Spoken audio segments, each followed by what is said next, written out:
माझ्या वडिलांना न्याय लवकर मिळू दे. संतोष देशमुख यांच्या मुलीची विठ्ठलाला प्रार्थना. माझे वडील नेहमी विठ्ठलाची वारी करत होते.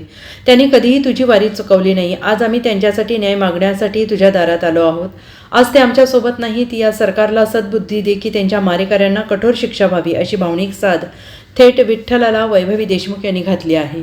विठ्ठलाच्या चरणी एकच मागणी आहे की न्यायाला वेळ लागतोय, तू तरी लवकरात लवकर न्याय दे. माझ्या वडिलांवर जो अन्याय झालाय, त्यांनी कधीही तुझी वारी चुकवली नाहीये. आज ते तुझ्या वारीला नाहीये, त्याच्यामधून आज आम्ही तुझ्या पुढे न्याय मागतोय. तू लवकरात लवकर आम्हाला न्याय दे, एवढीच मागणी करतो. विठ्ठल न्याय देईल असं वाटतं.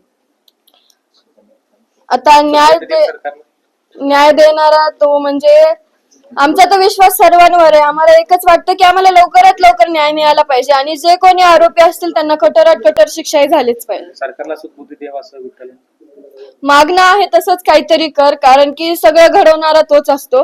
जसं माझ्या वडिलांची हत्या झाली तसं न्याय देण्यातही तो आमची मदत करेल. तो सरकारला सांगेल, सद्बुद्धी देईल की आम्हाला लवकरात लवकर न्याय दे, एवढीच अपेक्षा करतो. Bureau report SBN Marathi, Pandharpur.